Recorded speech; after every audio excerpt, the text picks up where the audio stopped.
In the face of rising tariffs and shifting alliances, a significant geopolitical shift is underway in North America. Mexico and Canada, once economically intertwined with the United States through the North American Free Trade Agreement, NAFTA, are now embarking on a bold, new path that could challenge the long-standing trade dominance of the U.S.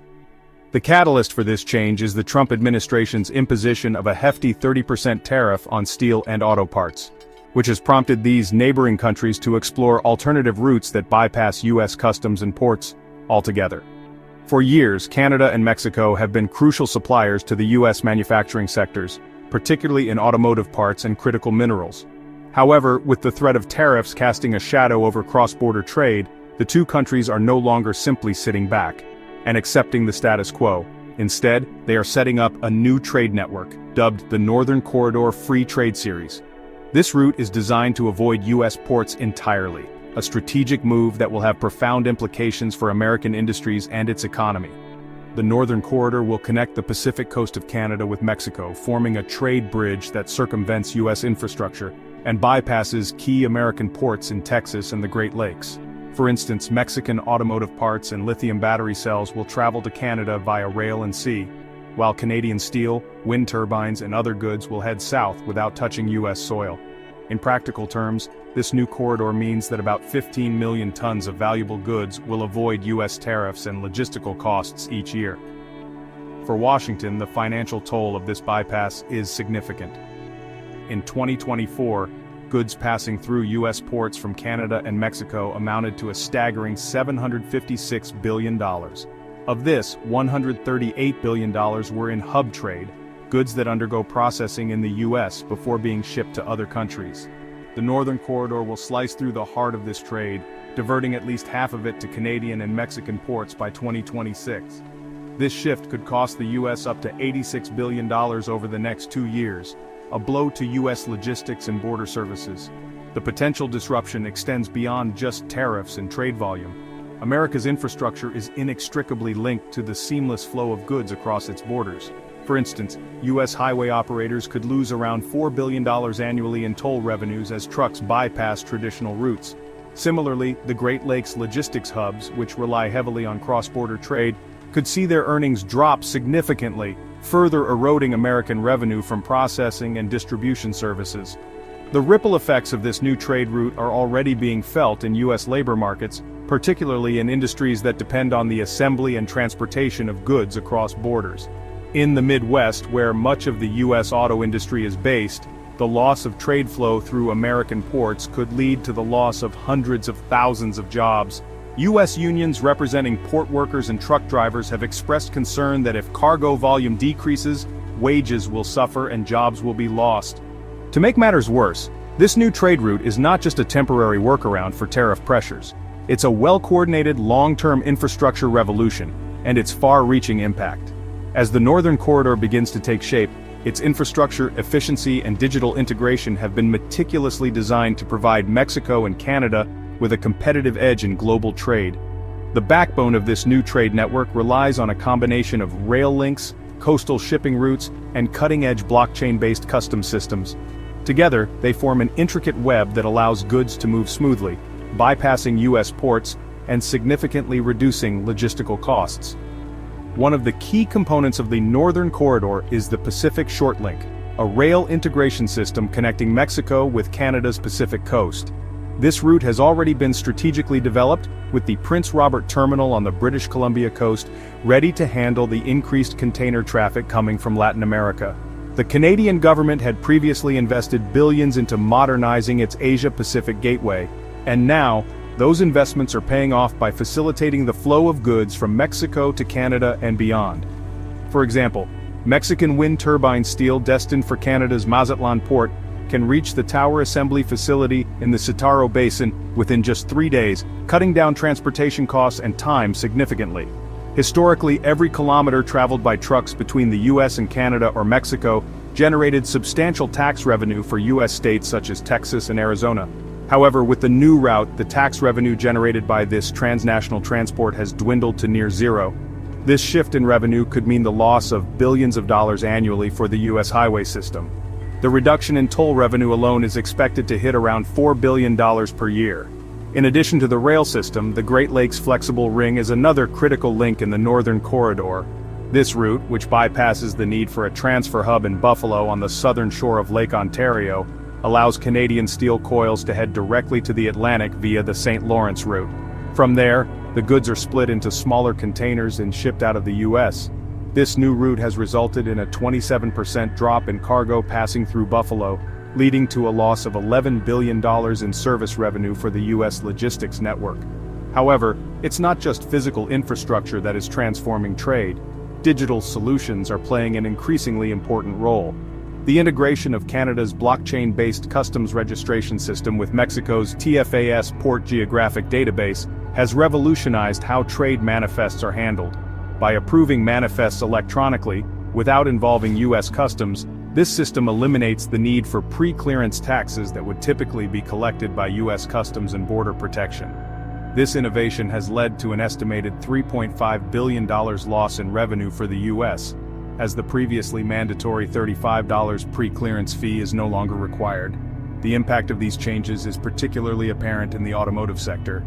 Mexico and Canada have long been critical suppliers of semi-finished automotive parts to the U.S. for assembly into final vehicles. However, under the new system, Mexican battery modules, automotive components, and other parts will bypass the U.S. entirely. These goods will travel from Monterrey, Mexico to Ontario, Canada, where they will be turned into electric SUVs without ever crossing the U.S.-Canada border. This shift is expected to result in the loss of 360,000 electric vehicles annually, as well as the indirect jobs that depend on U.S. assembly lines. In total, research firms estimate that the economic impact of the Northern Corridor on the U.S. economy will be substantial. The direct revenue loss from processing and logistics will amount to $69 billion, with an additional $17 billion lost from indirect logistics services and $34 billion from employment-related factors. Over 2 years, these combined losses will total approximately $120 billion, around 0.4% of the U.S. GDP. While this may seem relatively small compared to the U.S. economy as a whole, the ripple effects will be felt most keenly in the Midwest, where trade with Canada and Mexico is especially important. The launch of the Northern Corridor is not just a response to U.S. tariffs, it is a calculated move that could permanently reshape North American trade dynamics. As Canada and Mexico invest in their infrastructure, the new trade route will gradually solidify its position as a competitive alternative to the old NAFTA trade lanes. The implications of this new arrangement extend beyond mere economic losses for the U.S. They touch on broader geopolitical shifts and long-term strategic positioning. One of the most significant aspects of the Northern Corridor is the prospect of increased bilateral cooperation between Mexico and Canada. This partnership is more than just a logistical convenience. It represents a reinvigorated alignment of interests that could extend to other critical sectors, such as energy and environmental policy.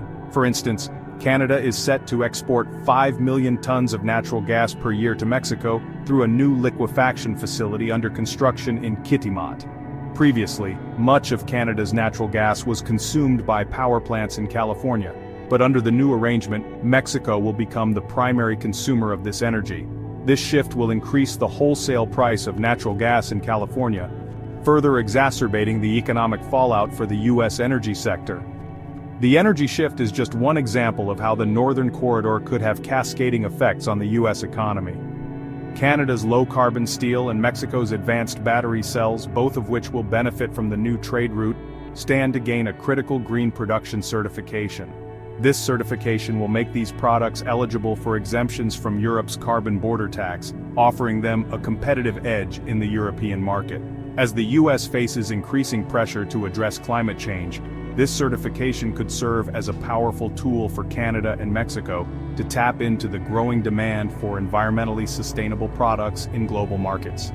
The creation of the Northern Corridor could also lead to a significant shift in the way trade is conducted on a global scale.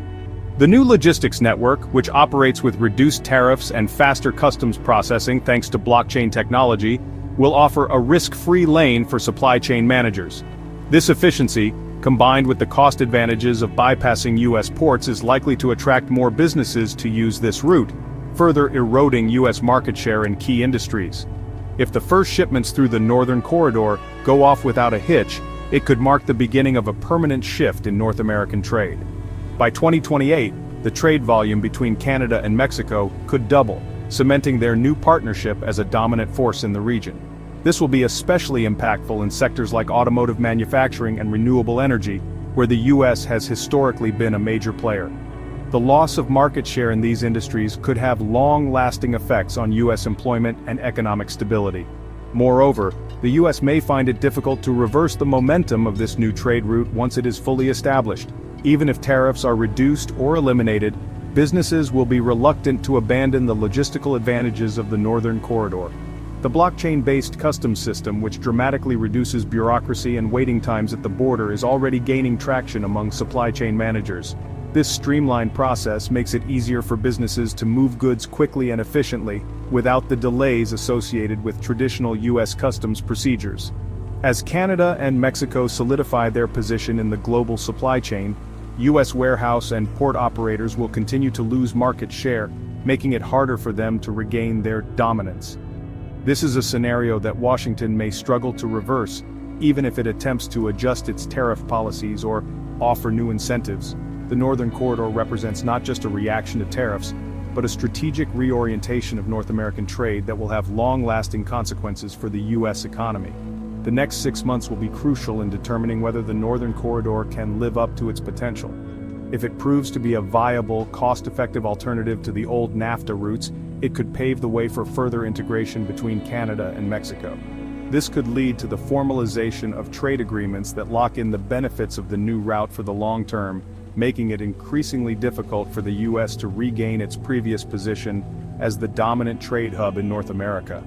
In conclusion, the U.S. decision to impose tariffs on steel and auto parts has inadvertently sparked the creation of a new trade corridor that bypasses American infrastructure, undermines U.S. logistics revenue, and threatens key industries in the Midwest.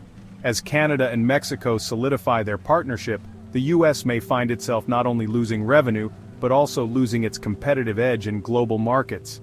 The Northern Corridor is more than just a trade route, it is a geopolitical maneuver that could alter the future of North American commerce for years.